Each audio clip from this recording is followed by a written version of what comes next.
Good day students. Well, I am Mrs. Neeti Gupta and I'll taking the second revision session of CA Foundation paper number 3, that is Business, Mathematics, Stats and Reasoning.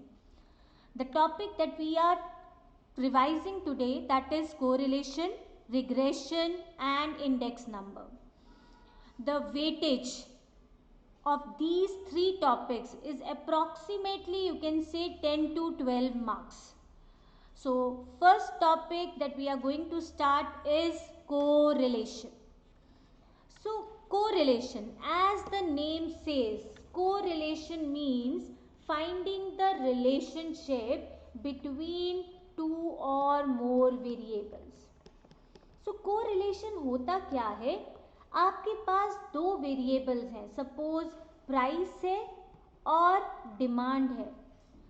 आप जानना चाहते हो कि इन दोनों variables के बीच में किसी भी तरह का एसोसिएशन है या नहीं.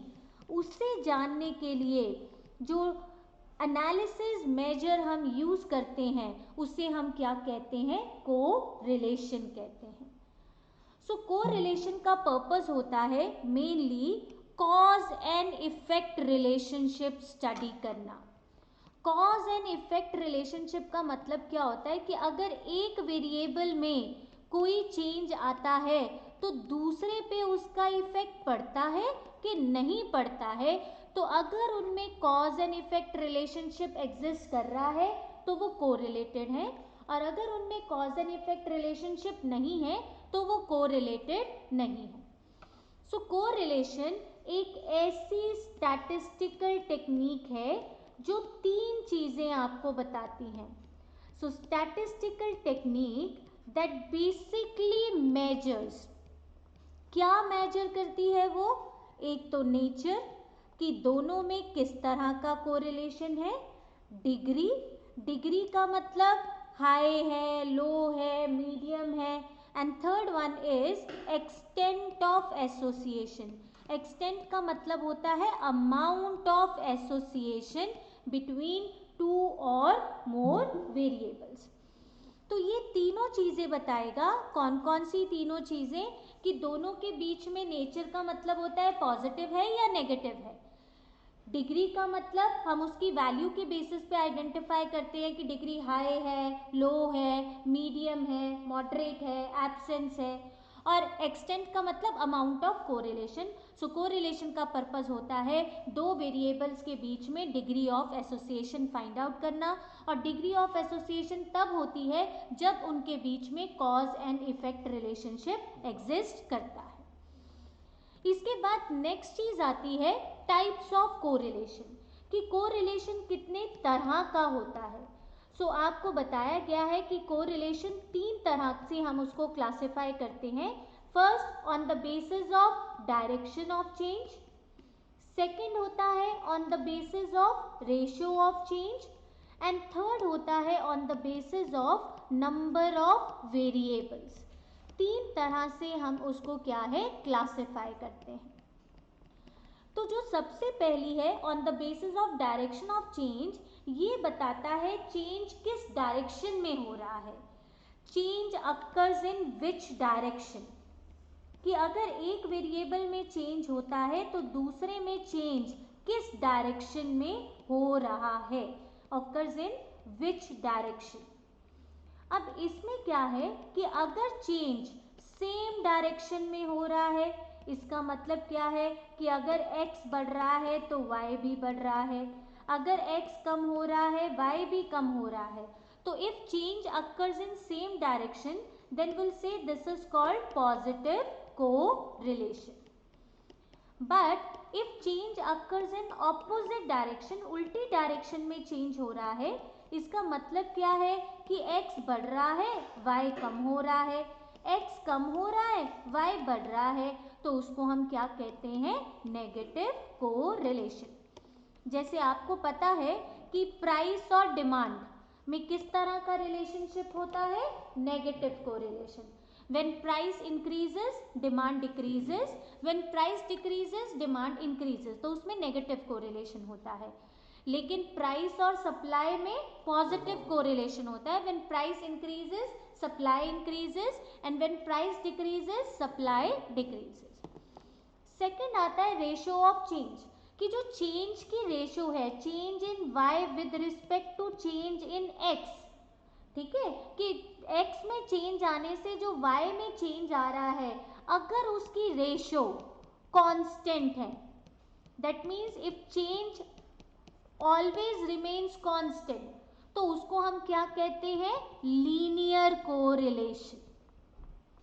अगर रेशियो ऑफ चेंज कांस्टेंट रहती है तो उसको हम क्या कहते हैं, linear correlation.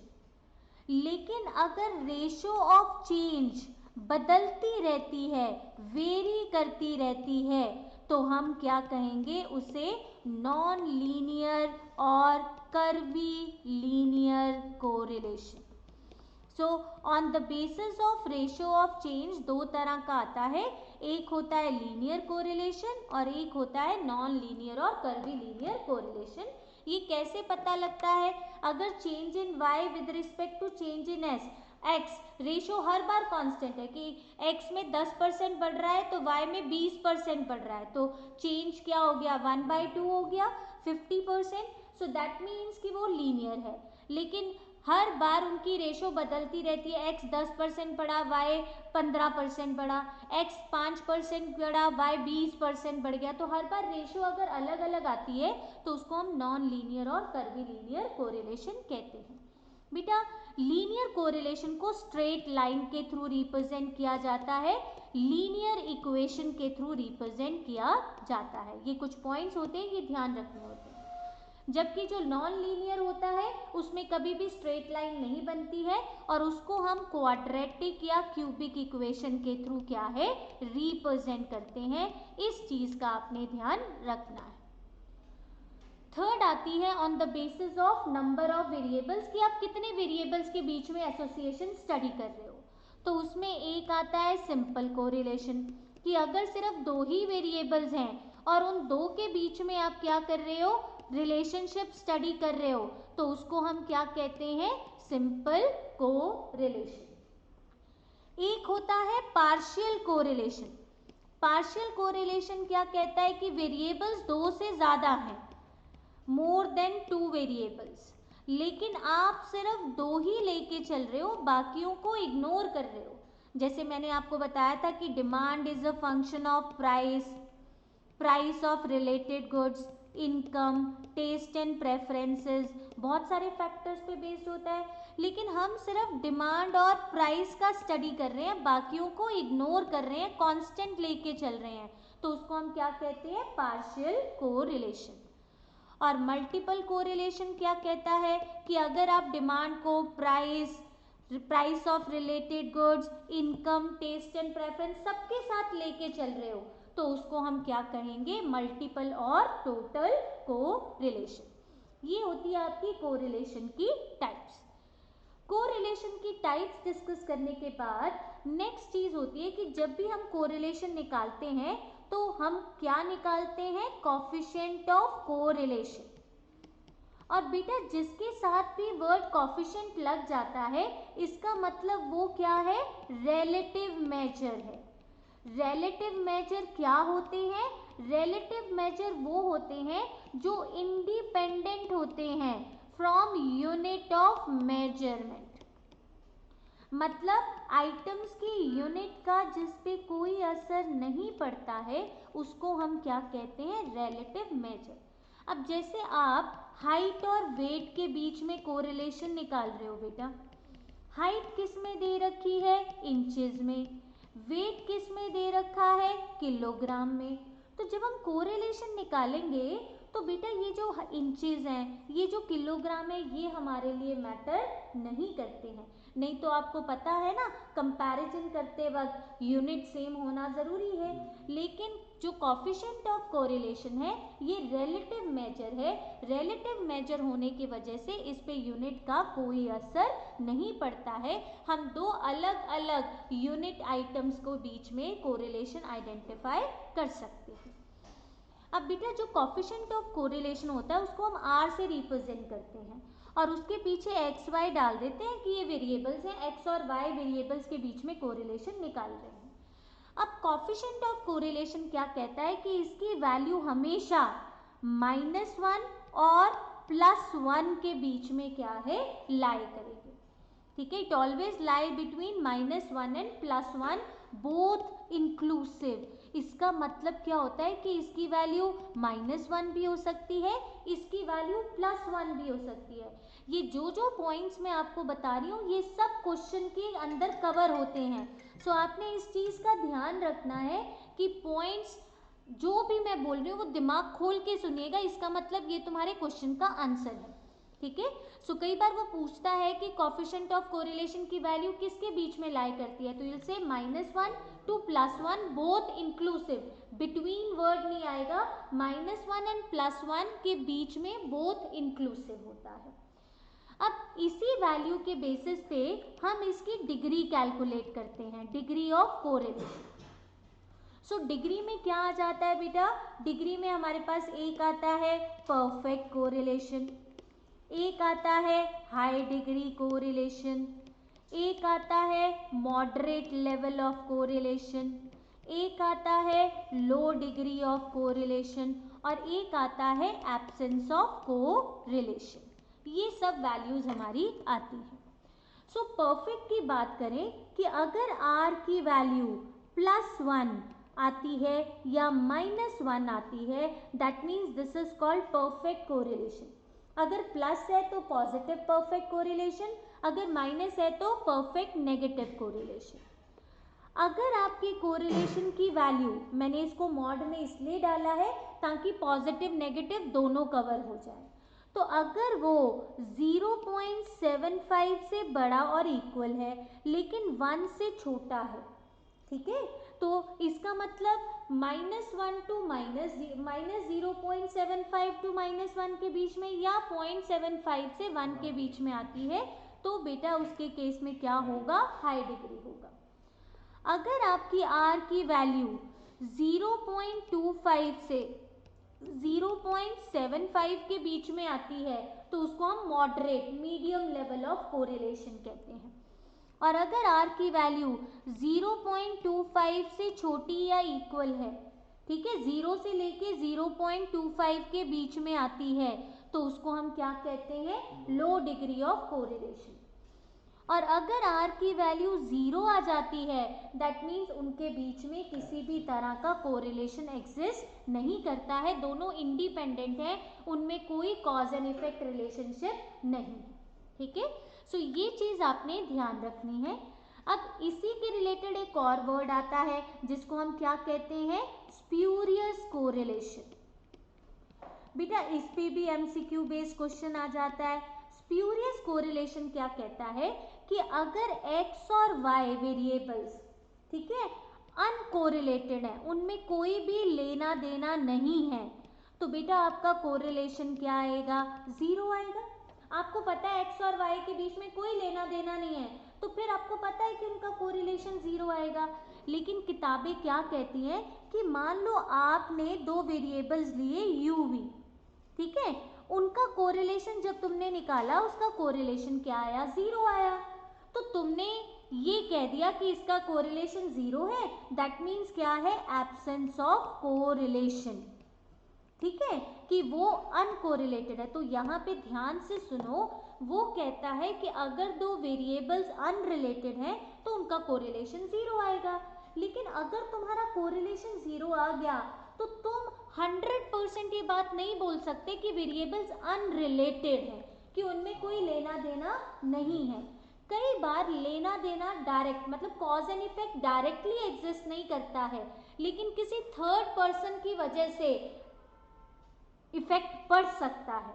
So when relationship exist due to presence of some third factor, जब relationship due to some third factor exist करता है तो उसको हम क्या कहते हैं, स्प्यूरियस कोरिलेशन। तो मोटी मोटी चीज दिमाग में बिठा लो कि जब इनडायरेक्ट कोरिलेशन है, मतलब डायरेक्ट कॉज एंड इफेक्ट नहीं है, इनडायरेक्ट है due to presence of some third factor, तो उसको हम क्या कहते हैं, स्प्यूरियस कोरिलेशन कह देते हैं, नॉनसेंस कोरिलेशन क्या है कह देते हैं। इस बात का आपने ध्यान रखना है। सो ये तो हो गया कि कोरिलेशन क्या होता है, कितने तरह का होता है, कोरिलेशन में हम क्या निकालते हैं और उसकी डिग्रीज क्या है।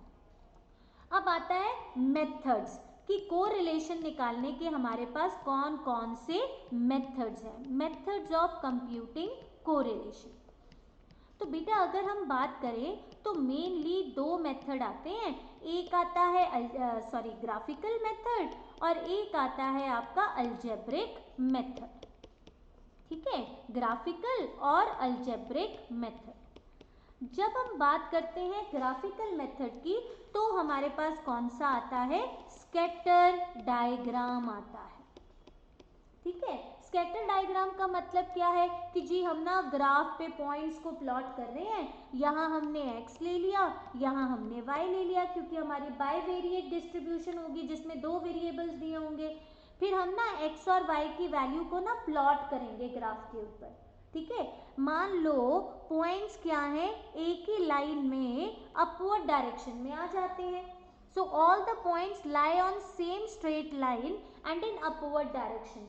तो उस केस में कोरिलेशन क्या होगा, क्या होगा, +1, क्योंकि ऊपर की तरफ जा रहा है यानी कि y ये है, अगर y बढ़ रहा है तो x भी बढ़ रहा है, y और बढ़ रहा है तो x और बढ़ रहा है, तो ये क्या होता है, परफेक्ट पॉजिटिव कोरिलेशन। वही अगर पॉइंट्स नीचे की तरफ जा रहे हैं from upper left to lower right, तो उस केस में क्या होगा बेटा, अगर एक बढ़ेगा दूसरा कम हो जाएगा, दूसरा कम होगा वो बढ़ जाएगा, तो इसको हम क्या कहते हैं, correlation is said to be perfect negative correlation. तो स्कैटर ने परफेक्ट तो बता दिया। अब मान लो पॉइंट सेम स्ट्रेट लाइन पे नहीं है, ठीक है, लेकिन कुछ हद तक उस लाइन के क्लोज ही है, कि मैं अगर इसमें से लाइन गुजारूं तो वो पॉइंट्स ना उस लाइन के बड़े अप्रोक्सीमेट है। अब अपवर्ड डायरेक्शन में आ रहे हैं तो मैं क्या कहूंगी, हाई डिग्री पॉजिटिव कोरिलेशन। और अगर वो नीचे की तरफ जा रहे हैं डाउनवर्ड डायरेक्शन में तो मैं क्या कहूंगी, हाई डिग्री नेगेटिव कोरिलेशन। ठीक है, तो ये क्या आ गया, high degree negative correlation. Clear. अब अगर पॉइंट्स ऐसे स्कैटर्ड हैं कि मैं कोई भी अंदाजा नहीं लगा पा रही हूं कि क्या एसोसिएशन होगा, तो फिर मेरे पास एक ही तरीका है, मैं उसको क्या नाम दे दूंगी, एब्सेंस ऑफ कोरिलेशन। तो स्कैटर डायग्राम इतना ज़्यादा एक्यूरेट मेथड नहीं है, क्यों, क्योंकि हमने देखा कि वो कुछ हद तक डिग्री बताता है, ठीक है ना, कुछ हद तक नेचर बताता है, लेकिन एक्सटेंड कोरिलेशन कितना है ये हमें नहीं बताता है, तो इसको हम एक्यूरेट मेथड नहीं मानते हैं। ठीक है, अब नेक्स्ट आता है अलजेब्रिक मेथड। अलजेब्रिक मेथड में हमारे पास 3 मेथड्स आते हैं जिसके थ्रू हम कोरिलेशन क्या है निकाल सकते हैं। कौन कौन से मेथड है, सबसे पहला मेथड आता है Karl Pearson coefficient of correlation. ठीक है, एक तो हमारे पास ये आ जाता है, दूसरा आ जाता है स्पीयरमैन्स रैंक कोरिलेशन, और तीसरा आ जाता है बेटा आपका कंकरेंट डेविएशन मेथड। ये 3 मेथड्स हमारे पास क्या आते हैं, अलजेब्रिक मेथड में आते हैं, कंकरेंट डेविएशन मेथड। ठीक है, तो अब हम एक एक करके फटाफट इनको क्या करते हैं, रिवाइज करते हैं। तो सबसे पहले हम बात करते हैं किसकी, Karl Pearson's coefficient of correlation. अब देखो नाम से ही आपको पता लग रहा है कि किसने दिया है, कार्ल पियर्सन ने दिया है, तो उसी के नाम पे इसका नाम रखा गया है। ठीक है, अब सेकंड पॉइंट क्या है कि ये सबसे आइडियल मेथड है कोरिलेशन निकालने का।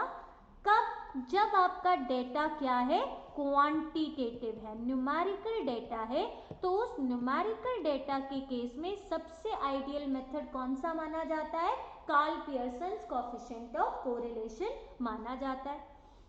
लेकिन ये आपको हर चीज़ बताएगा, ये आपको नेचर भी बताएगा पॉजिटिव है कि नेगेटिव है, ये आपको डिग्री भी बताएगा, हाई है, परफेक्ट है, लो है, एब्सेंस है, और ये आपको एक्सटेंट भी बताएगा कि कितना कोरिलेशन है। तीनों चीज़ें ये आपको बताएगा। लेकिन इसकी एक शर्त है। वो शर्त क्या है कि ये कहता है कि कार्ल पियर्सन हम तभी अप्लाई करेंगे अगर वेरिएबल्स के बीच में क्या होना चाहिए, लीनियर रिलेशनशिप एग्जिस्ट करना चाहिए। अगर वेरिएबल्स के बीच में लीनियर रिलेशनशिप एग्जिस्ट करता है तभी ये अप्लाई होगा, अदरवाइज ये अप्लाई नहीं होगा। तो ये शर्त आपको हमेशा याद रखनी है कि इनके बीच में कौन सा रिलेशनशिप होना चाहिए, लीनियर रिलेशनशिप होना चाहिए। इसको कई लोग प्रोडक्ट मूवमेंट मेथड के नाम से भी जानते हैं, प्रोडक्ट मूवमेंट मेथड के नाम से भी जानते हैं। अब बेटा correlation, Karl Pearson coefficient of correlation कैसे निकलता है, ठीक है, हम इसके निकालने के मेथड्स पढ़ते हैं। Methods of computing Karl Pearson coefficient of correlation. अब बेटा इसमें सीरीज को दो तरीके से बांटा जाता है।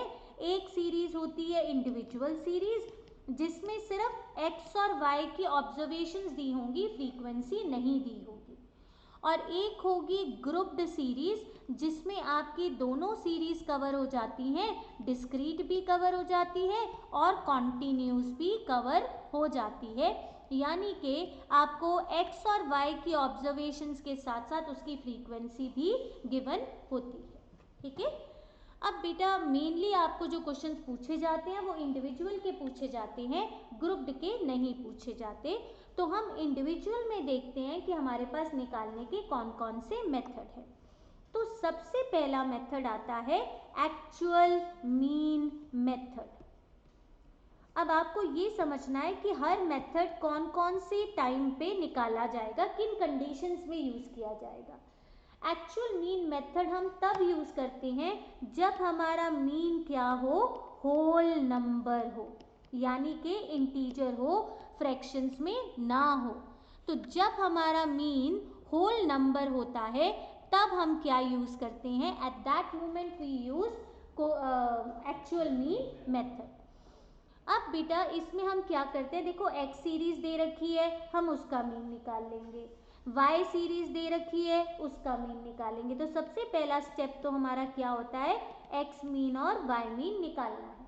वो आपको पता है, x मीन कैसे निकलेगा, summation x upon n, y mean कैसे निकलेगा, समीशन y अपॉन n। अब सेकेंड स्टेप आपने क्या करना है, फाइंड डेविएशंस फ्रॉम मीन। आपने एक्चुअल मीन से डेविएशंस निकालने हैं, यानी कि हमने x माइनस एक्स मीन करना है, ये हमारे x मीन के डेविएशन, और इसको हम स्मॉल x से लिखते हैं, और फिर हम y से निकालेंगे y माइनस y मीन, इसको हम क्या कहते हैं, डेविएशन फ्रॉम एक्चुअल मीन। अब उसके बाद कोरिलेशन कैसे निकलता है, उसका फॉर्मूला क्या होता है, summation small x y upon square root of summation x square into summation Y square. बेटा जब भी एक्चुअल मीन अप्लाई होगा ना, वहां पे जरूर लिखा होगा where x and y are deviations from actual mean. तो जहाँ पे भी ये लाइन लिखी है, ये बात आपको समझनी होगी कि वहाँ पे कौन सा मेथड अप्लाई हो रहा है, एक्चुअल मीन मेथड अप्लाई हो रहा है। So this is the formula of actual mean method, summation small x y upon square root of summation x square into summation Y square. अब सिचुएशन क्या आती है कि मीन जी हमारा होल नंबर नहीं आया, मीन किस में आ गया, फ्रैक्शंस में। तो जब मीन फ्रैक्शंस में आ जाता है तो डेविएशंस भी किस में आएंगे, फ्रैक्शंस में आएंगी। तो वहाँ पे हमारे लिए स्क्वायर करना, मल्टीप्लाई करना क्या हो जाता है, मुश्किल हो जाता है। तो उसके लिए फिर हमने सेकंड मेथड बनाया। वो सेकंड मेथड क्या होता है, डायरेक्ट मेथड होता है। The second one is direct method. अब ये डायरेक्ट मेथड किस सिचुएशन में अप्लाई होगा? When mean is in fractions, आपका अरिथमेटिक मीन किस में आ गया? फ्रैक्शंस में आ गया, एंड आइटम्स आर स्मॉल, और आइटम्स ना छोटी हैं, 1 डिजिट है, ज़्यादा से ज़्यादा 2 डिजिट, लेस देन 20 है, तो उस सिनेरियो में हम डायरेक्ट मेथड अप्लाई करेंगे। सो डायरेक्ट मेथड में हमें कोई डेविएशंस कुछ निकालने की ज़रूरत नहीं होती है, हम एक्चुअल ऑब्जर्वेशंस जो x और y दे रखी है उन्हीं को यूज़ करके अपना कोरिलेशन निकालते हैं। सो उसके केस में हमारा फॉर्मूला क्या होता है? देखिए, समीशन x y, ठीक है, ये x और y एक्चुअल ऑब्जर्वेशंस है जो हमें क्वेश्चन में दे रखी हैं, minus summation x summation y upon n। Denominator में पहले एक आएगा x वाला, summation x square minus summation x का होल स्क्वायर अपॉन n, और फिर आएगा y का summation y square minus summation y का होल स्क्वायर अपॉन n।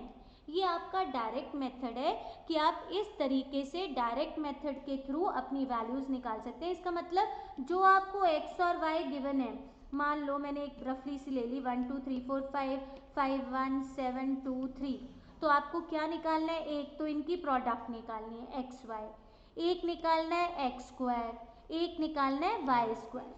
तो आपको एक तो x का सम चाहिए, दिस बिकम समीशन x, एक आपको y का सम चाहिए, दैट इज समीशन y, एक इन दोनों की प्रोडक्ट चाहिए आपको, this become summation x y, फिर स्क्वायर चाहिए 1 4 9 16 25, ये बना आपका समीशन एक्स स्क्वायर, और y का स्क्वायर करना है तो ये आपका आ गया y का स्क्वायर। तो इस तरीके से आप ये सारी वैल्यूज निकालेंगे, इस फॉर्मूले में पुट करेंगे, आपके पास कोएफिशिएंट ऑफ कोरिलेशन क्या है? आ जाएगा। So this is called your second method, direct method. अब डायरेक्ट मेथड के बाद थर्ड मेथड हमारा आता है, इसको हम शॉर्टकट मेथड भी बोल देते हैं, स्टेप डेविएशन मेथड भी बोल देते हैं, कोई भी हम नाम इसको दे सकते हैं, शॉर्टकट या स्टेप डेविएशन। अब ये मेथड हम कब अप्लाई करेंगे? जब मीन हमारा क्या आ गया? फ्रैक्शंस में, मीन इज इन फ्रैक्शंस, और आइटम्स क्या हैं? बड़ी हैं, आइटम्स आर लार्ज, मतलब अगर आइटम्स आपकी 20 से बड़ी हैं तो उसका स्क्वायर करना, एज इट इज करना मुश्किल हो जाता है, तो वहाँ पे हम क्या यूज़ कर लेते हैं? शॉर्टकट मेथड या स्टेप डेविएशन मेथड। अब आपने अरिथमेटिक मीन का शॉर्टकट मेथड पढ़ा ही है, उसमें हम क्या करते हैं? एक्स सीरीज में से एक आइटम उठा लेंगे, उसको क्या कह देंगे कि मान लो जी ये assumed mean of x series है, वैसे ही y सीरीज में से एक आइटम उठा लेंगे और बोल देंगे जी ये y का अज्यूम्ड मीन है। फिर हम क्या निकालेंगे? डेविएशंस, dx, ठीक है। अब ये क्या है? x minus assumed mean of x series, और ये क्या है? y minus assumed mean of y series. बेटा जनरली तो इंडिविजुअल सीरीज में हम नॉर्मल शॉर्टकट मेथड ही यूज़ करते हैं, पर मान लो आपकी सीरीज ऐसी है जिसमें कोई कॉमन फैक्टर बन रहा है जिससे वो सारी सीरीज सिंप्लीफाई हो सकती है, तो dx आप ऐसे भी निकाल सकते हैं, x minus assumed mean of x upon interval of x series, मतलब वो कॉमन फैक्टर जिससे पूरी x सीरीज डिवाइड हो रही है, ठीक है। जैसे सपोज मैं x ले लूँ 2 4 8 12 20, अब ध्यान से देखो ये सारी की सारी 2 से डिविजिबल है ना। अब अगर मान लो मैंने 8 ले लिया तो 2 माइनस 8 क्या होगा? -6, 4 माइनस 8 क्या होगा? -4, तो ये सारी वैल्यूज 2 से डिविजिबल है, तो वहाँ पे मैं क्या लूँगी? x माइनस 8 डिवाइडेड बाई 2, ठीक है। उसी तरह मैं dy भी यूज़ कर सकती हूँ, y minus assume mean of y upon interval of y, ठीक है। इससे ना मेरा स्क्वायरिंग करना, मल्टीप्लाई करना कंपैरेटिवली ईजी हो जाता है, ठीक है। अब देखो, चाहे तुम इस तरीके से निकाल लो चाहे इस तरीके से निकाल लो, शॉर्टकट या स्टेप डेविएशन, कोरिलेशन के फॉर्मूले पे कोई असर नहीं पड़ता है। क्यों नहीं पड़ता है? ये तुमने प्रॉपर्टीज में पढ़ा है कि कोरिलेशन इम्यून होता है, उस पर ना तो ऑरिजिन का असर पड़ता है ना स्केल का, यानी कि कुछ भी प्लस माइनस करोगे उसका भी नहीं पड़ेगा, कुछ भी मल्टीप्लाई डिवाइड करोगे उसका भी नहीं पड़ेगा, ठीक है। तो अब हम इसका कोरिलेशन का फॉर्मूला लिखते हैं। इसका कोरिलेशन का फॉर्मूला क्या बनता है, समीशन dx dy। बेटा ये सारे सेम पैटर्न से बने हैं, जैसे वहां लिखा था समीशन एक्स वाई, यहाँ पे क्या लिखना है समीशन dx dy, माइनस वहां क्या लिखा था summation x into summation y upon n, यहाँ पे क्या लिखना है summation dx into summation dy upon n. ठीक है, फिर नीचे आ गया आपका स्क्वायर रूट, दो स्क्वायर रूट, उसमें भी दो स्क्वायर रूट थे। पहले स्क्वायर रूट में x की वैल्यू थी summation x square upon n minus summation क्या था समीशन x का होल स्क्वायर अपॉन एन। तो यहाँ पे हम क्या लिखेंगे summation dx square upon n minus summation dx का whole square upon N, summation dx square का होल स्क्वायर अपॉन एन। अच्छा यहाँ एन नहीं आएगा, summation dx square minus summation dx का होल स्क्वायर अपॉन एन। उसी तरह summation dy square minus summation dy का होल स्क्वायर अपॉन एन, ये आपका शॉर्टकट मेथड का फॉर्मूला है। इसका मतलब जो ये dx और dy आपने निकाले, आपने इसका सम भी ले लेना है, इनकी प्रोडक्ट का सम भी ले लेना है, इनके स्क्वायर का सम भी ले लेना है। इस फॉर्मूले में वैल्यूज पुट करनी है और आपका कोरिलेशन क्या है आ जाएगा। ठीक है, उसके बाद फोर्थ मेथड हमने पढ़ा था, दैट इज कोवेरिएंस मेथड। ये मेथड इन सब से अलग आ जाता है। क्यों अलग आ जाता है, कोवेरिएंस मेथड हम तब अप्लाई करते हैं जब हमें क्या गिवन होता है, जब हमें स्टैंडर्ड डेविएशन, ये स्टैंडर्ड डेविएशन का साइन होता है। जब स्टैंडर्ड डेविएशन गिवन होती है ना, तो हम कोवेरिएंस मेथड क्या है यूज करते हैं। सो अब कोवेरिएंस मेथड में कोरिलेशन का फॉर्मूला क्या होता है, कोरिलेशन का फॉर्मूला होता है covariance of x y upon standard deviation of x into standard deviation of y, ये हमारा फॉर्मूला होता है। तो बेटा चलो स्टैंडर्ड डेविएशन ऑफ एक्स और स्टैंडर्ड डेविएशन ऑफ वाई तो हमें गिवन है, लेकिन ये कोवेरिएंस कैसे निकलेगा। तो कोवेरिएंस या तो आपको क्वेश्चन में गिवन होगा, ठीक है, और अगर आपको क्वेश्चन में गिवन नहीं है तो आप इसको निकाल सकते हो। इसको निकालने के फिर से वही तीन मेथड्स हैं जो आपने ऊपर पढ़े हैं। आप इसको एक्चुअल मीन मेथड से भी निकाल सकते हो, ठीक है, आप इसको डायरेक्ट मेथड से भी निकाल सकते हो, और आप इसको शॉर्टकट मेथड से भी निकाल सकते हो। जो मर्जी मेथड आप यूज कर सकते हो। ये कौन डिसाइड करेगा कि आपको क्वेश्चन में किस तरह के पैरामीटर्स गिवन है, वो पैरामीटर्स डिसाइड करेंगे कि मैं कौन से तरीके से निकालूंगा। अगर मुझे क्या गिवन है, समीशन एक्स समीशन वाई, यानी कि आपको क्या गिवन है, deviation from actual mean given है, तो उस केस में आप एक्चुअल मीन मेथड यूज करोगे। क्या है उसका formula, summation x y upon n. अगर आपको डायरेक्ट ऑब्जर्वेशंस दे रखी हैं एक्स वाई, तो उस केस में कैसे निकलेगा, summation x y upon n minus x mean into y mean. ये एक्स और वाई डायरेक्ट ऑब्जर्वेशंस हैं। और अगर आपको डेविएशंस दे रखे हैं तो उस केस में फॉर्मूला क्या होगा, summation d x D Y upon n minus mean minus assume mean of x series and y mean minus assume mean of y series. इस तरीके से भी आप निकाल सकते हो। तो मतलब पहले आपको कोवेरिएंस निकालना है, कोवेरिएंस की वैल्यू पुट करनी है, स्टैंडर्ड डेविएशन आपको क्वेश्चन में गिवन होगा, तो आप बड़े आराम से फोर्थ मेथड के थ्रू कोरिलेशन निकाल सकते हो। फॉर्मूले आपको चारों की याद आने चाहिए, क्योंकि अलग अलग सिनेरियो में क्वेश्चन में क्या दे रखा है उसके बेसिस पे आप डिसाइड करोगे कि आपको कौन सा मेथड क्या है अप्लाई करना है। ठीक है, अगर आपको क्वेश्चन में दे रखा है कि डेविएशन फ्रॉम एक्चुअल मीन, तो आप एक्चुअल मीन मेथड यूज करोगे। अगर आपको सिर्फ एक्स वाई दे रखा है और ये लाइन नहीं लिखी हुई कि ऑब्जर्वेशन फ्रॉम एक्चुअल मीन, तो आपने डायरेक्ट मेथड अप्लाई करना है। और अगर आपको dx dy दिया हुआ है या इस तरह से x माइनस 5 करके वैल्यू दे रखी है, तो उस केस में आप शॉर्टकट मेथड यूज करोगे या स्टेप डेविएशन यूज करोगे। और अगर क्वेश्चन में आपको स्टैंडर्ड डेविएशन गिवन है तो वहाँ पे आपने कोवेरिएंस मेथड क्या है यूज़ करना है। तो ये तो थे आपके Karl Pearson coefficient of correlation के अलग अलग मेथड्स इंडिविजुअल सीरीज में। बेटा ग्रुप्ड सीरीज में हम एक ही मेथड यूज़ करते हैं, कौन सा, शॉर्टकट या step deviation method.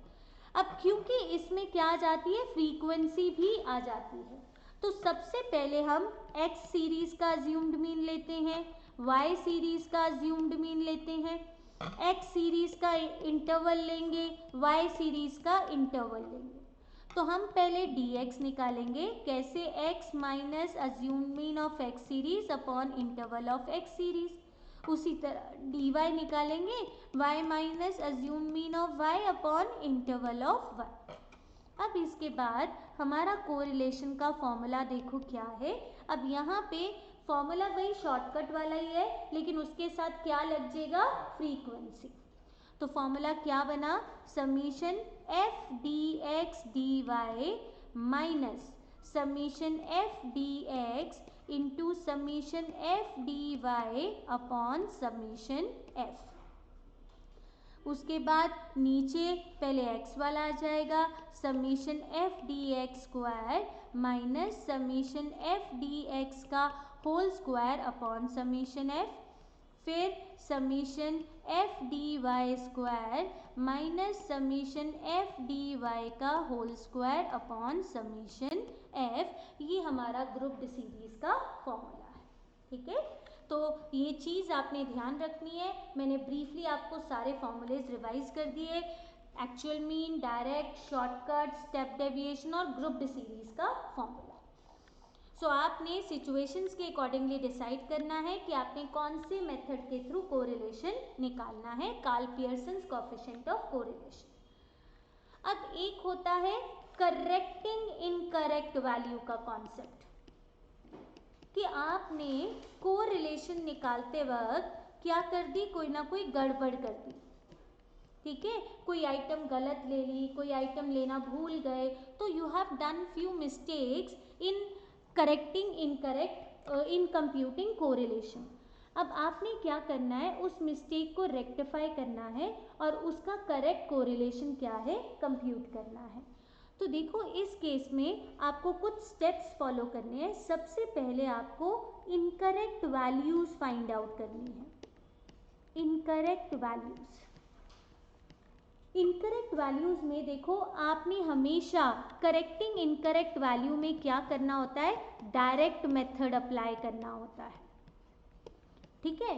Direct method का हमारा फॉर्मूला क्या था, that is summation x Y minus summation x summation y upon n, summation x square minus summation x का whole square upon n, summation y square minus summation y का whole square upon n। तो आपको ना ये सारी पहले गलत निकालनी होंगी, फिर इनको सही करना होगा। तो देखो सबसे पहले आपको क्या निकालना है, incorrect summation x, incorrect summation y। तो कैसे निकलेगा incorrect summation x, incorrect summation y। Incorrect summation x के लिए फॉर्मूला क्या होता है, mean into number of items, और y मीन समीशन y के लिए y mean into number of items. फिर आपने इनकरेक्ट समीशन x स्क्वायर निकालना है। बेटा उसके लिए ये फॉर्मूला ही रट लो, स्टैंडर्ड डेविएशन का फॉर्मूला है। हम क्या करते हैं, n into standard deviation variance of x, variance of x होता है स्टैंडर्ड डेविएशन का स्क्वायर प्लस x मीन का होल स्क्वायर।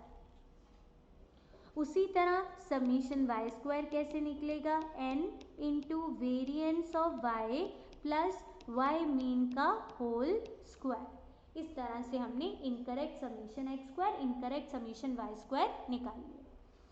अब तीसरा हमें निकालना है इनकरेक्ट समीशन x y। इसके लिए सबसे पहले हम क्या निकालेंगे, कोवेरिएंस। बेटा कोवेरिएंस कैसे निकलता है, correlation into standard deviation of x standard deviation of y। इससे तो हमारा क्या निकलेगा, कोवेरिएंस निकलेगा। और समीशन एक्स वाई कैसे निकलेगा, n into covariance of x y plus x mean into y mean. ये आपका फॉर्मूला है बेटा समीशन एक्स वाई निकालने का। अभी तक ये जो भी हमने निकाला वो सब क्या था, इनकरेक्ट था। ये सब वैल्यूज क्या थी, गलत थी। अब सेकेंड स्टेप में हमने इन सब वैल्यूज को करेक्ट करना है। So we have to find out correct values. तो करेक्ट वैल्यूज हम कैसे निकालेंगे, देखो करेक्ट समीशन एक्स कैसे निकलेगा, that is incorrect summation x.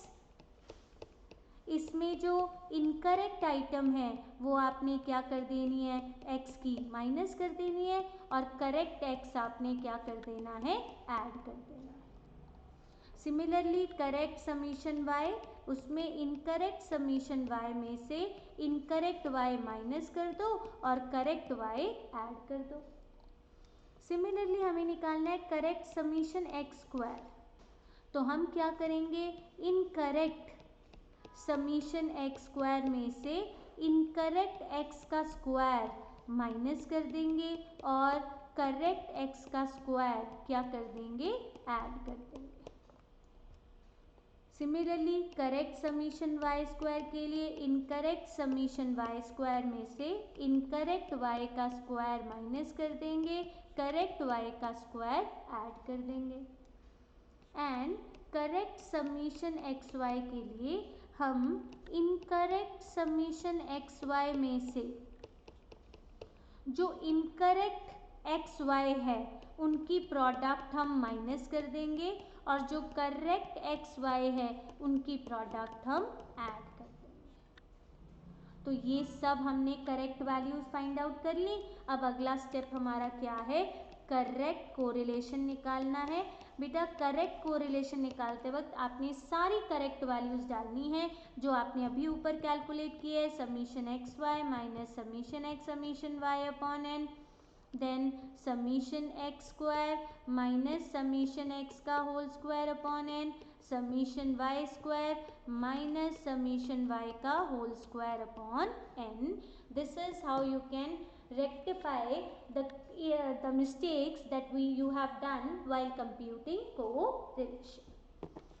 So Karl Pearson's coefficient of correlation में यही होता है कि किस तरह से कोरिलेशन निकाला जाता है अलग अलग सिनेरियो में, और अगर कोरिलेशन निकालते वक्त हमने कुछ गड़बड़ कर दी तो उसको कैसे रेक्टिफाई करना है। देन बेटा आपको एक चीज याद रखनी है very important, that is properties of Karl Pearson's coefficient of correlation. So क्या प्रॉपर्टीज हैं Karl Pearson's coefficient of correlation की, ये आपने याद रखनी है। पहली प्रॉपर्टी बेटा, Karl Pearson coefficient of correlation always lies between -1 and +1 both inclusive, ये मैं आपको बता चुकी हूँ। सेकेंड प्रॉपर्टी क्या है बेटा कि Karl Pearson coefficient of correlation क्या है, दैट इज रिलेटिव मेजर है independent of unit of measurement, उसके ऊपर कोई भी यूनिट का कोई असर नहीं पड़ता है। थर्ड चीज देखो, Karl Pearson coefficient of correlation क्या है, सिमेट्रिक है।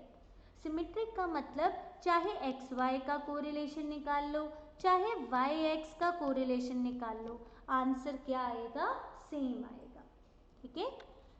फोर्थ प्रॉपर्टी आती है, ये आइडियल मेजर है किसके केस में, क्वांटिटेटिव डेटा के केस में। अगर आपका डेटा क्वांटिटेटिव है, सब्जेक्ट टू कि लीनियर रिलेशनशिप होना चाहिए, सब्जेक्ट टू लीनियर रिलेशनशिप, कि अगर उनके बीच में लीनियर है तो कार्ल पियर्सन अप्लाई कर सकते हो, नॉन लीनियर के केस में आप कार्ल पियर्सन अप्लाई नहीं कर सकते। नेक्स्ट प्रॉपर्टी एक और आती है कि Karl Pearson coefficient of correlation is geometric mean of regression coefficient. ये bxy और byx क्या है, रिग्रेशन कोफिशिएंट्स हैं। ठीक है, ये रिग्रेशन के टाइम पे बताऊंगी। तो Karl Pearson coefficient of correlation is geometric mean of regression coefficients. उसके बाद सबसे इंपॉर्टेंट प्रॉपर्टी आती है कि Karl Pearson coefficient of correlation is independent of change of origin and independent of change of scale. दोनों पे इंडिपेंडेंट होता है. ऑरिजिन का मतलब होता है कि कोई भी कांस्टेंट प्लस करना या माइनस करना सीरीज के हर नंबर के अंदर, और स्केल का मतलब होता है कोई भी कांस्टेंट मल्टीप्लाई या डिवाइड करना. तो कोरिलेशन के ऊपर ना तो प्लस माइनस का असर पड़ता है और ना ही मल्टीप्लाई डिवाइड का असर पड़ता है. इसका मतलब क्या है कि मान लो तुम्हारी एक सीरीज थी x, एक सीरीज थी y. तुमने क्या किया, x सीरीज में से a कांस्टेंट माइनस कर दिया और फिर जो बना उसको b से डिवाइड कर दिया, और इस सीरीज का नाम आपने क्या दे दिया, u दे दिया. ठीक है. अब y सीरीज में आपने c कांस्टेंट सब्ट्रैक्ट कर दिया और उसे d से डिवाइड कर दिया, और इस सीरीज को मैंने नाम क्या दे दिया, v दे दिया. वो कहता है कि अगर coefficient of correlation between x and y 0.89 है तो बताओ कोरिलेशन बिटवीन u v क्या होगा. तो आपको क्या देखना है, आपको ये जो b और d है ना स्केल, इनके साइन देखने हैं. ठीक है. अगर b और d सेम साइन के हैं, ठीक है, तो आपका कोरिलेशन सेम रहेगा. अगर b और d ऑपोजिट साइन के हैं तो कोरिलेशन का सिर्फ साइन चेंज होगा, वैल्यू चेंज नहीं होगी. जैसे for example u is equal to x minus 2/3, ठीक है, और v is equal to y minus 4/-5, suppose ये दिया है. ठीक है बेटा, इसका फॉर्मूला होता क्या है आर यू बी निकालने का, b d upon mod of d into r x y. देखो ऊपर भी बी डी है, नीचे भी बी डी है, फर्क सिर्फ क्या है कि ऊपर एज इट इज लिया हुआ है, नीचे साइन इग्नोरिंग है. तो अगर तो दोनों के साइन ऑपोजिट होंगे तो साइन का फर्क आएगा, अदरवाइज तो कुछ भी फर्क नहीं आएगा. बी और डी दोनों ऊपर नीचे दे रखे हैं, कट जाएंगे. तो यहाँ देखो b का साइन क्या है 3, यहाँ d का साइन क्या है -5. तो अगर आर एक्स वाई 0.76 है तो आर यू वी क्या होगा, -0.76 होगा. तो ये सबसे ज़्यादा इम्पॉर्टेंट चीज़ होती है जो आपने ध्यान में रखनी होती है. इसको क्वेश्चन आते हैं. अब जैसे सपोज मैं आपको क्वेश्चन दे दूँ, इसको मैं और आसानी से बता रही हूँ कि क्या दिया हुआ है, 5u minus 3x plus 11 equals to 0, 3v minus 4 plus 4y minus 13 equals to 0, ये दे रखा है. अगर आर एक्स वाई 0.48 है तो बताओ आर यू वी क्या होगा. आपको कुछ नहीं करना है इसमें, आपने ना u लेफ्ट साइड पे रख लेना है, बाकी राइट साइड पे ले जाना है. तो क्या बना, 5u equals to 3x minus 11 और 3v is equal to minus 4y plus 13. आपने ना ये देखना है बस, इनके कोफिशिएंट सेम साइन के हैं कि ऑपोजिट साइन के हैं. अभी ऑपोजिट साइन के हैं ना, तो आपने आर यू वी में साइन चेंज कर देना है. अगर ये दोनों सेम साइन के होंगे तो सब कुछ सेम होगा, कुछ भी चेंज नहीं होगी, ना वैल्यू चेंज होगी और ना ही साइन चेंज होगा. ठीक है. कई बार क्वेश्चन ऐसा भी दिया होता है कि आपका रिलेशनशिप दिया है 5x plus 3y minus 11 equals to 0, find out coefficient of correlation. बेटा अगर x और y का रिलेशनशिप एक ही इक्वेशन के थ्रू दे रखा है, ठीक है, आपको कोई u v नहीं दिया हुआ, बस x और y की एक इक्वेशन दे रखी है और आपसे पूछ रहा है जी बताओ कोरिलेशन क्या है, तो बेटा उस केस में आपका कोरिलेशन क्या होगा, परफेक्ट होगा. पॉजिटिव होगा या नेगेटिव होगा ये आपको देखना है. कैसे, आप x लेफ्ट पे रख लो, y को उधर ले जाओ, ये बना. और अगर मैं y को लेफ्ट पे रखती हूँ तो क्या बनेगा, -5x प्लस 11, यही हुआ ना. 5x इधर है तो 3y माइनस 3y प्लस 11 हुआ, 3y है तो -5x प्लस 11 हुआ. तो ये दोनों अपोजिट साइन के हैं ना, x और y, तो उस केस में मेरा कोरिलेशन क्या आएगा, -1। तो रिलेशन तो परफेक्ट है, पॉजिटिव है या नेगेटिव है वो x और y के साइन डिसाइड करेंगे। So this is called Karl Pearson's coefficient of correlation. अब बेटा Karl Pearson's coefficient of correlation में एक छोटा सा कॉन्सेप्ट और आता है जिसको हम क्या कहते हैं, प्रोबेबल एरर। प्रोबेबल एरर का पर्पस होता है to test the significance of correlation, कि आपका कोरिलेशन सिग्निफिकेंट है या नहीं है, तो उसकी सिग्निफिकेंस चेक करने के लिए हम प्रोबेबल एरर निकालते हैं। तो प्रोबेबल एरर का फॉर्मूला क्या होता है, that is 0.6745 of standard error. कई बार ये दिया होता है, तो फिर आप बोलोगे स्टैंडर्ड एरर कैसे निकलेगा, तो स्टैंडर्ड एरर का फॉर्मूला होता है 1 - r² upon square root n। तो प्रोबेबल एरर का फॉर्मूला होता है that is 0.6745 1 - r² upon root n। ये आपका प्रोबेबल एरर का फॉर्मूला है। आपने इस फॉर्मूले में r कोरिलेशन है आपका, n नंबर ऑफ पेयर्स हैं, ये वैल्यू डाल के आपने प्रोबेबल एरर निकाल ली। अब सिग्निफिकेंस कैसे टेस्ट करोगे बेटा, अगर आपका r upon probable error greater than equal to 6 आ जाता है तो कोरिलेशन क्या है, सिग्निफिकेंट है, मतलब उनके बीच का जो तालमेल है ना वो सही अच्छा है, हम उसको कंसिडर कर सकते हैं। लेकिन अगर r upon probable error less than 6 आता है तो इसका मतलब उनमें बॉन्ड इतना स्ट्रांग नहीं है, इनको हम कंसिडर नहीं कर सकते, ये कभी भी लड़ पड़ेंगे, कभी भी टूट जाएगा। So this is called insignificant. ठीक है, तो ये होता है प्रोबेबल एरर का पर्पस कि कोरिलेशन की सिग्निफिकेंस चेक करना। एक चीज पूछी जाती है coefficient of determination. Coefficient of determination हम कैसे निकालते हैं, r² करके, this is called coefficient of determination. बेटा कोएफिशिएंट ऑफ डिटर्मिनेशन का पर्पस क्या होता है कि एक होता है डिपेंडेंट वेरिएबल, एक होता है इंडिपेंडेंट। जैसे जब आप प्राइस और डिमांड का रिलेशन स्टडी कर रहे हो तो इसमें डोमिनेटिंग कौन सा है, कौन सा है डोमिनेटिंग, प्राइस ना। प्राइस डिमांड को देख रहा है, अगर प्राइस बढ़ेगा तो डिमांड गिरेगी, अगर प्राइस कम होगा तो डिमांड बढ़ेगी। तो प्राइस यहाँ पे इंडिपेंडेंट है लेकिन डिमांड उसके इशारों पे क्या है, नाच रहा है, तो वो क्या है, डिपेंडेंट है। तो कोएफिशिएंट ऑफ डिटर्मिनेशन ये बताता है कि डिपेंडेंट वेरिएबल पे कितना असर इंडिपेंडेंट वेरिएबल की वजह से पड़ रहा है, उसको हम क्या कहते हैं, कोएफिशिएंट ऑफ डिटर्मिनेशन। इसके लिए एक और फॉर्मूला लिखा जाता है explained variance upon total variance, variation upon total, कि जो टोटल चेंज आया है दोनों के बीच में वो कितने परसेंट इंडिपेंडेंट वेरिएबल की वजह से आया है, उसको हम क्या कहते हैं, कोएफिशिएंट ऑफ डिटर्मिनेशन। और एक टर्म आती है कोएफिशिएंट ऑफ नॉन डिटर्मिनेशन, उसको हम कैसे निकालते हैं, दैट इज कॉल्ड 1 - r²।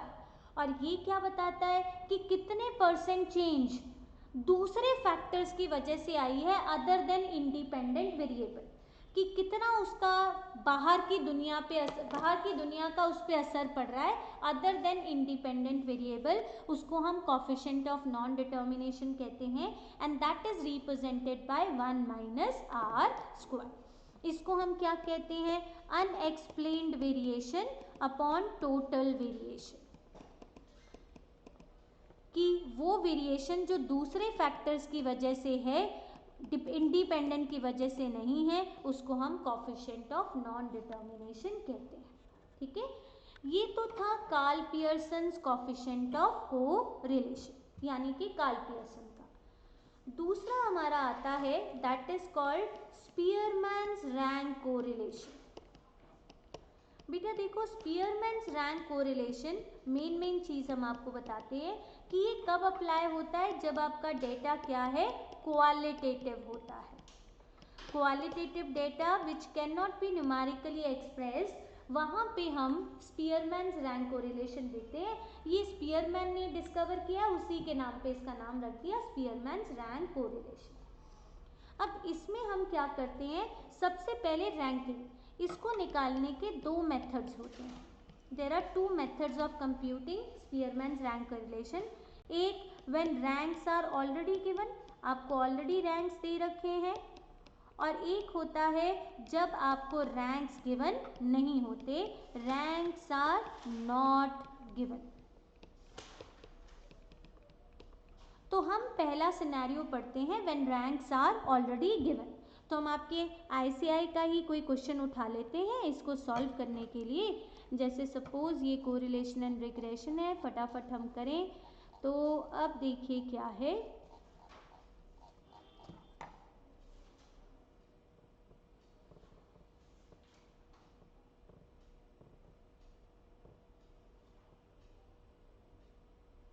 ये रहा हमारा स्पीयरमैन। अब जैसे ये क्वेश्चन दिया है, अब देखो इसमें आपकी रैंकिंग गिवन नहीं है, क्योंकि आपको क्या दिया हुआ है, सेल्स एंड एडवर्टीजमेंट। सो बेटा देखो, अगर तो आपको रैंकिंग्स दे रखे हैं तो सिंपल सा चीज़ है कि रैंकिंग ऑलरेडी गिवन है।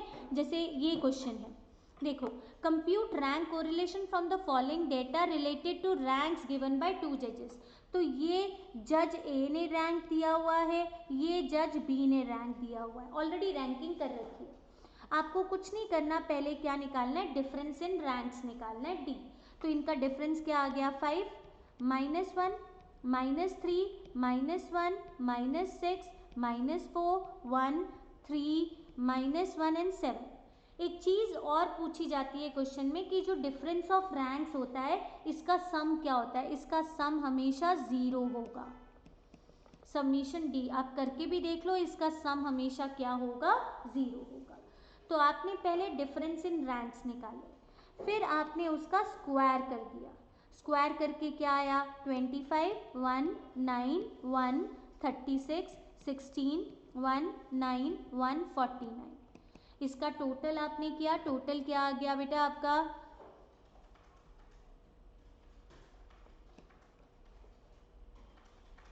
148। ठीक है, टोटल 148 नहीं आया है, 166। अरे 9 - 1, यहाँ तो 9 और 10 दिए हैं, इनके क्वेश्चन में गड़बड़ है। ठीक है ना, मैं यही लेके चल रही हूँ, 148। सो अब स्पीयरमैन रैंक कोरिलेशन का फॉर्मूला क्या होता है, 1 - 6 summation D square upon n cube minus n। So that is 1 - 6 into 148, n का मतलब टोटल पेयर्स कितने हैं, 10 cube minus 10। So this is 1 - 6 into 148 upon 990. So ये आ गया आपका 17 upon 165, कुछ ऐसा कुछ आएगा। I am not focusing on calculation, that you can do by easily through calculator. ठीक है, सो ये तो था first scenario when ranks are already given. अब हम पीछे वाले क्वेश्चन पे चलते हैं, वहाँ रैंक्स आर नॉट गिवन।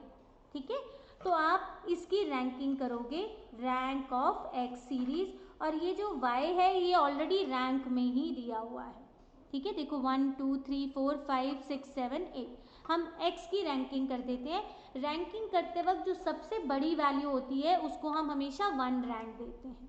तो सबसे बड़ी क्या है, 90, 90 के बाद क्या है, 85, फिर नहीं 95 है बेटा, 1, 2, 3, then 4, 5, 6, 7 and 8।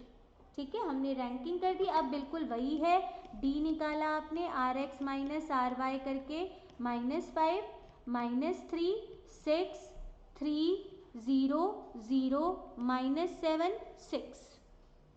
फिर आपने डी स्क्वायर निकाला, 25, 9, 34, 34 एंड 36, 70, 79, 79 and 49, 128, 128 and 36, 164। ठीक है, अब फॉर्मूला वही, 1 minus 6 into submission D square upon, अब टोटल पेयर्स कितने थे 8, सो 8 क्यूब माइनस 8, तो वो बनता है 504, सो दैट इज 6 8 जा 48, 6 4 जा तो 84, इसमें से माइनस किया तो माइनस 80 अपॉन 84, सो ये नेगेटिव हाई कोरिलेशन क्या है आ जाएगा. So this is the second scenario when ranks are not given. But ranks जब गिवन नहीं होते तो आपने देखना होता है कोई डुप्लीकेट रैंक तो नहीं है, आइटम तो नहीं है, तो इसमें डुप्लीकेट आइटम नहीं थी. अब हम करते हैं जिसमें आपको डुप्लीकेट आइटम क्या है गिवन हो. जैसे ये क्वेश्चन देखिए, इसमें कोई डुप्लीकेट है, हाँ देखो 50 और 50 डुप्लीकेट है. अब हम पहले फर्स्ट सीरीज की रैंकिंग करेंगे. अब देखो सबसे बड़ा रैंक किसको मिलना था 80 को, 80 के बाद किसको मिलेगा 62 को, फिर 60 को, फिर 56 को, फिर 50 50 दो आ गए. इसको मैंने 5 देना था, उसको मैंने 6 देना था, बट क्योंकि सेम वैल्यू है तो मैंने उसका एवरेज कर दिया 5.5 5.5. ठीक है, अब इसको मैंने क्या दे दिया 7. सिमिलरली नीचे देखो 90 को 1 रैंक, 90 के बाद 75 75 2 और 3 देना था, उसका एवरेज क्या आया 2.5 2.5. देन फिर 4 और 5 देना था, 4 4 5 6 3 है, तो 4 प्लस 5 प्लस 6 अपॉन 3, एवरेज क्या आ गया 5 5 5 5, और ये क्या आ गया 7. अब आपने फिर से क्या करना है, डिफरेंस निकालना है, r x minus r y, 0 1.5 3 2.5 minus 5 minus 2. ठीक है, अब आपने फिर स्क्वायर करना है, तो स्क्वायर आपने किया 0 2.25 9 4.25 25 एंड 4, तो ये बना 25 4 29 33 42 44 44.75 बन रहा है, नहीं ये तो 25 है ना, 44.5. ठीक है, 25 प्लस 4 29 33 42 44 44.5. अब बेटा इसके फॉर्मूले में चेंज है, क्या चेंज है, अब फॉर्मूला क्या होता है स्पीयरमैन का 1 minus 6 summation D square plus, अब आपकी कौन कौन सी आइटम रिपीट कर रही थी, एक 50 रिपीट कर रही थी, एक 75 रिपीट कर रही थी, एक 65, तो 3 बार आप लिखोगे 1/12 m cube minus m plus 1/12 m cube minus m plus 1/12 m cube minus m upon n cube minus m. और m क्या है बेटा कि कितनी रेपिटेशन है. ठीक है, जैसे 50 की आइटम कितनी बार रिपीट हो रही थी 2 बार, तो यहाँ m की वैल्यू 2. अब 75 कितना रिपीट हो रहा था 2 टाइम्स, यहाँ पे भी m की वैल्यू 2, और यहाँ पे 65 कितनी बार रिपीट हो रहा था 3 टाइम्स, m की वैल्यू 3. तो अब देखो 1 माइनस 6 आपने वैल्यू पुट की 44.5 प्लस 2 का क्यूब माइनस 2 दैट इज 6/12 0.5 हो गया, यहाँ पे भी 0.5 हो गया, यहाँ पे 3 का क्यूब 27 माइनस 3 24/2 12. ठीक है, और नीचे टोटल आइटम्स कितनी थी 7 थी बेटा, 7 क्यूब माइनस 7 क्या होता है 336. तो आपने इसको काटा, इसको सॉल्व किया, 44 45 47.5 1 माइनस 47.5 अपॉन 56 सॉल्व करोगे you will get the answer. So answer is 56 minus this, तो ये क्या आ गया, ठीक है 0.15, 15 माइनस 7 8, 8.5 डिवाइडेड बाय 56, तो पॉइंट कम ही आएगा कोरिलेशन. ठीक है, क्लियर, 0.15 समझ में आ गया. सो this is called Spearman's rank correlation. ठीक है, क्लियर. लास्ट आता है बेटा कंकरेंट डेविएशन मेथड. बेटा जो कंकरेंट डेविएशन मेथड होता है that basically find correlation on the basis of direction of deviations. Deviations किस डायरेक्शन में जा रहे हैं, बढ़ रहे हैं या कम हो रहे हैं, तो जब आप डायरेक्शन ऑफ डेविएशन के बेसिस पे कोरिलेशन निकालते हो तो उसको हम क्या कहते हैं, that is called your concurrent deviation method. So इसमें हम क्या करते हैं, अगर 1 के बाद 69 के बाद 72 हो रहा है तो हम प्लस का साइन लगाएंगे, और 72 के बाद 46 हो रहा है तो हम माइनस का साइन लगाएंगे। लेकिन अगर 46 के बाद 46 ही रह रहा है तो हम ज़ीरो, मतलब कोई चेंज नहीं है, वो दिखाएंगे। फिर हमें इनको आपस में मल्टीप्लाई करना होता है साइन को। तो अगर दो पॉजिटिव साइन मल्टीप्लाई हो रही है तो प्लस होता है, दो नेगेटिव साइन मल्टीप्लाई होते हैं तो भी प्लस होता है, एक पॉजिटिव नेगेटिव होता है तो माइनस। ज़ीरो के साथ चाहे पॉजिटिव मल्टीप्लाई कर लो चाहे नेगेटिव, माइनस ही रहेगा। लेकिन अगर दो ज़ीरोज़ मल्टीप्लाई हो रहे हैं तो प्लस हो जाएगा। सो आप देखो, जैसे ये क्वेश्चन दिया है, आप देखो हमेशा पीछे वाले के बेसिस पे आगे का पढ़ते हो। तो बेटा जब हम क्वेश्चन सॉल्व करते हैं, जैसे ये दिया हुआ है 25 इज द करंट, इसके पीछे तो कुछ नहीं है तो हम इसको इग्नोर कर देते हैं, दिस हैज़ बिन इग्नोर्ड, क्योंकि हम इसका बता नहीं सकते कि ये बड़ा है कि कम हुआ है, क्योंकि पीछे की कोई वैल्यू नहीं है। अब देखो 25 से 28 पॉजिटिव बढ़ गया, 28 से 30 फिर बढ़ गया, 30 से 23 कम हो गया नेगेटिव साइन, 23 से 35 प्लस साइन, 35 से 38 प्लस साइन, 38 से 39 प्लस साइन, 39 से 42 प्लस साइन। उधर भी ऐसे ही 35 से 34 माइनस, 34 से 35 प्लस, 35 से 30 माइनस, फिर माइनस, फिर माइनस, फिर माइनस, फिर माइनस। फिर इसको हम डायरेक्शन इन एक्स और direction in y, deviation in x, फिर हम इन दोनों को मल्टीप्लाई कर देंगे, plus minus minus, plus plus plus, minus minus plus, plus minus minus, plus minus minus, ये सारे नेगेटिव। अब हमें पॉजिटिव साइन काउंट करने होते हैं, पॉजिटिव साइन कितने हैं, 2। तो इसका फॉर्मूला क्या होता है, इसको हम आर सी से रिप्रेजेंट करते हैं, plus minus square root of plus minus 2c minus small n upon n. Now what is the small n? This is capital N minus 1, क्योंकि हमने पहली आइटम इग्नोर की ना तो इसीलिए हम उसको 1 से। तो अब देखो क्या बना, प्लस माइनस प्लस माइनस, 2 2 ज़ा 4 माइनस, टोटल आइटम्स कितने थे 7, 7 माइनस 1 6 अपॉन 6।